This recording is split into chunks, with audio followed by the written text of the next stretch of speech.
Good morning, brother. Good morning, good morning. Maglinis tayo ng air condition ngayon, brother.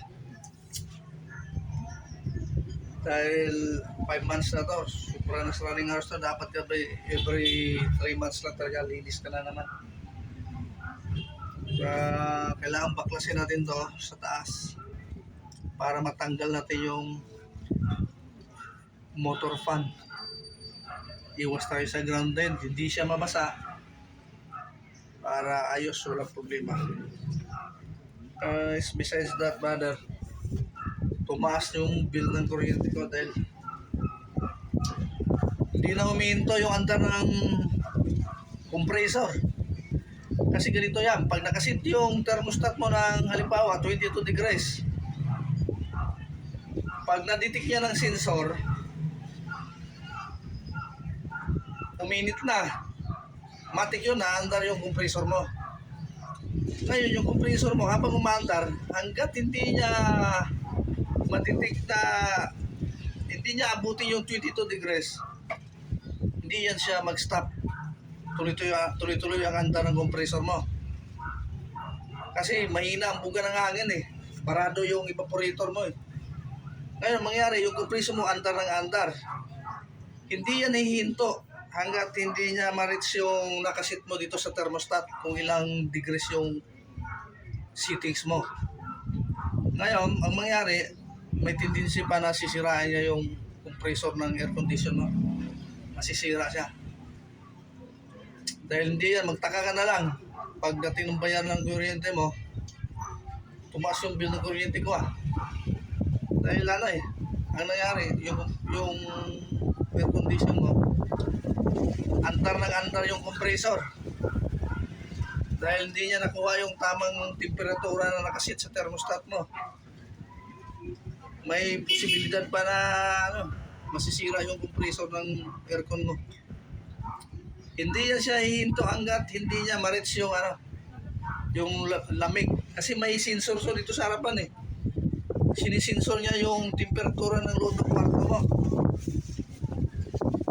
Whereas kung malinis ang air condition mo, saglit lang, wala pa siguro 3 minuto, 2 minuto, lamig na kagad yung kwarto mo. So ngayon, umpisahan na natin, brother. Umpisahan na natin dahil tanghali na. Solo flight lang to kanila. Baklasin na natin to.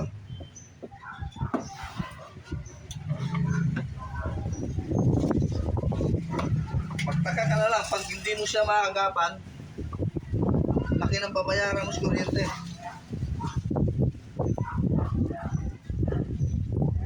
Si andar yung compressor mo eh. Pero pag na-reach na niya yung settings ng temperatura mo, halimbawa 22 degrees, na-reach na niya, automatic yun, yung compressor mo, hihinto na yan. Hindi na yan maaandar. Maghintay na naman yan na mapainit yan yung, halimbawa, uminit na naman yung kwarto mo, matrace up yun matrace na sensor dito sa harapan. Uminit yung kwarto mo, matik yun, andar na naman yung compressor.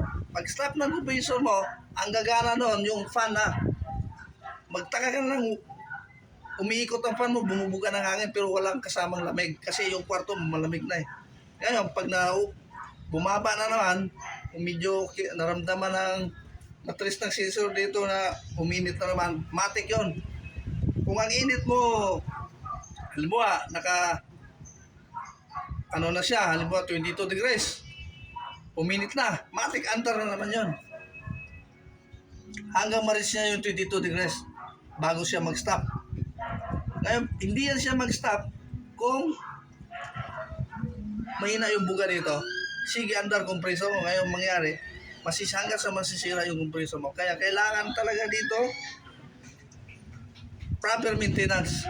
Kailangan nasa tamang maintenance ka. Linis lang talaga importante kung gusto mo. Kasi yung compressor ko nakaraan, brother, ay yung aircon ko, umabot siya ng 16 years. Sawa na Diyos, 16 years. Pero hindi siya nasisira. Pinalitan ko na lang talaga dahil alaga ko sa linis yun. Every 2 months talaga, pinabaklas ko na naman yan. Kaya pag sa parko pa ako, ano ko na yan kay commander na pag 2 months na malinis mo na yan kasi tataas yung bill ng kuryente mo para maiwasan natin yung kanon. Pero naka-aircon 24 hours, baba lang yung kuryente ko dahil ano alaga ko sa linis yung aking kompreso ay yung air condition. So, paklasin natin ba doon tanghali na. Panan?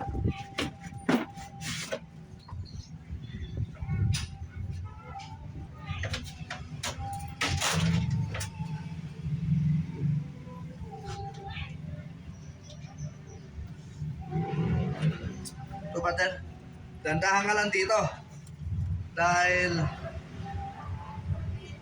mabasag mo itong ito. Foam lang to parang styrofoam. Ingat ka lang dito dahil hindi mo pwedeng tilahin ng bara-bara to.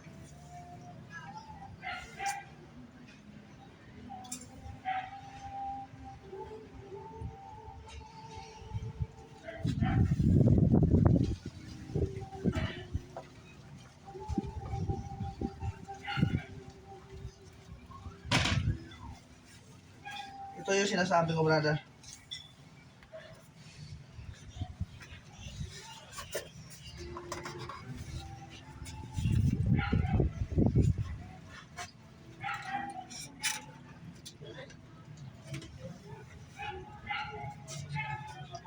Ito yun.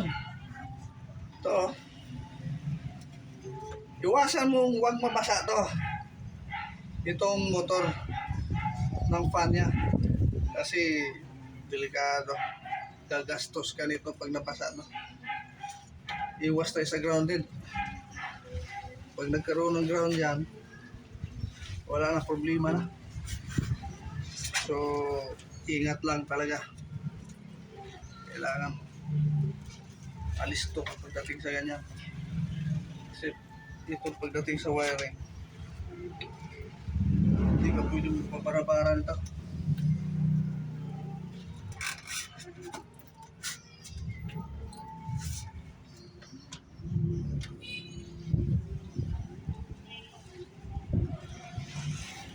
Pulutin ako.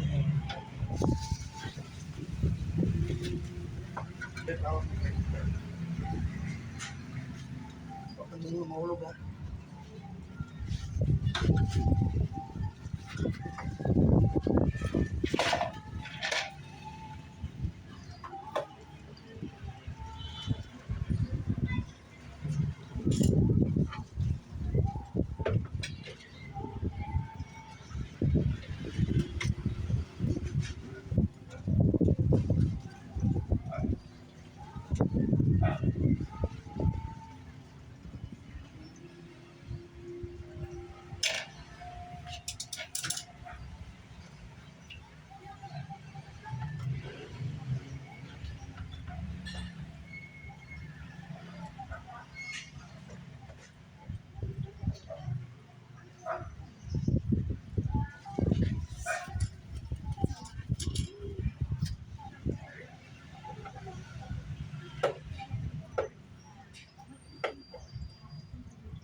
Brother, yung sa thermostat niya. Kailangan itabi mo ito na maayos.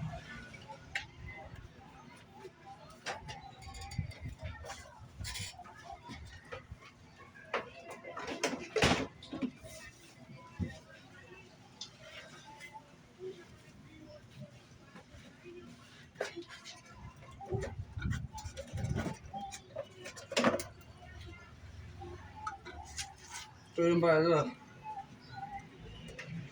motor fan.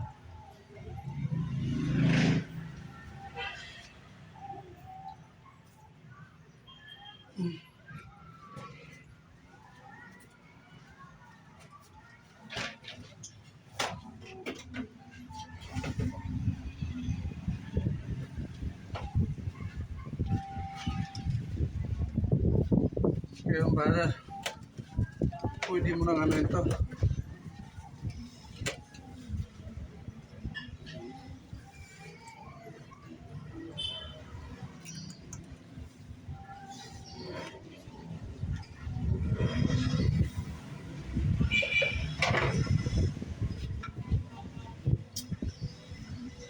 Brother, medyo mahaba na. May part 2 to, mamaya pagkatapos linis, pasilip ko muna sa inyo ha. Ito yung binaklas ko. Tingnan nyo.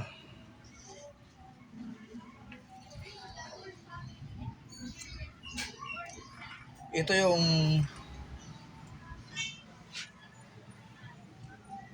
condenser niya brother.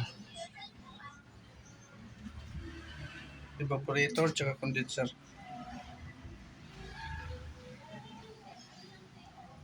Evaporator niya ito, condenser. Ngayon ito yung compressor niya, sabi ko sa inyo na aandar, bubuga ng lamig kasi ang laman nito sa loob freon. Freon yan. Ito, pag na-detect niya ng ano, ito yung sabi ko sa inyo yung sensor. Pag ganito lang to brother, pero ano yan, malaking papel niya dito. Ito yung sensor niya, turo ko sa inyo ha.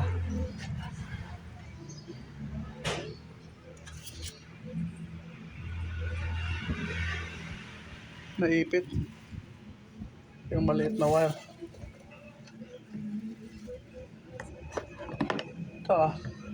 Ito yun. Yan yung sensor yan. Yung nakaipit dito sa harap. Dito, nakaipit dito. Sensor yun. Yun yung mag-detect ng ano. Trabaho niya doon, yun mag-detect niya kung iinit o kay lalamig na yung temperatura. Pag lamig na, mainit ang temperatura, ma-detect ng sensor mainit na. Aandar ngayon yung compressor mo. Ito. Ang fan, steady yung fan. Compressor mo, aandar. Ito yon. Bubuga ng lamig to. Ngayon, hanggat hindi niya kayang abutin yung lamig na nakasit sa thermostat mo dito, yung di ba may thermostat dito? Yung sinisit mo kung hanggang saan yung lamig gusto mo. Hanggat hindi niya ma-reach ng compressor yon, hindi niya ma-reach yung lamig, hindi to hihinto andar hanggat hindi niya abot. Kaya mangyari sa magulat ka, malaki bayad kuryente mo. Kasi pag malinis yung evaporator mo, malinis, malakas ang buga ng hangin, pag na-detect niya na ng sensor mo na 22 degrees na, automatic yung stop na yun. Itong compressor hindi na siya andar, hindi nagagana. Ang gumagana, fan na lang. Kaya malaking tulong sa'yo pag malinis talaga, baba ng kuryente mo. Doon ka banata ng malaking bayad kuryente mo pag andar ng andar ng compressor mo. So brother, hanggang dito na lang muna. May part 2 pa to. Kasi sprayan natin to. Ito gamit ko brother. Ito yung tayo na ako dito ang ano, nakita ko sa inyo. May gamit ako na high pressure pump. Panglinis talaga to. Bugahan natin ang tubig to nito. So brother, dugtong ko lang sa inyo mamaya pag naglinis na ako. Ingat.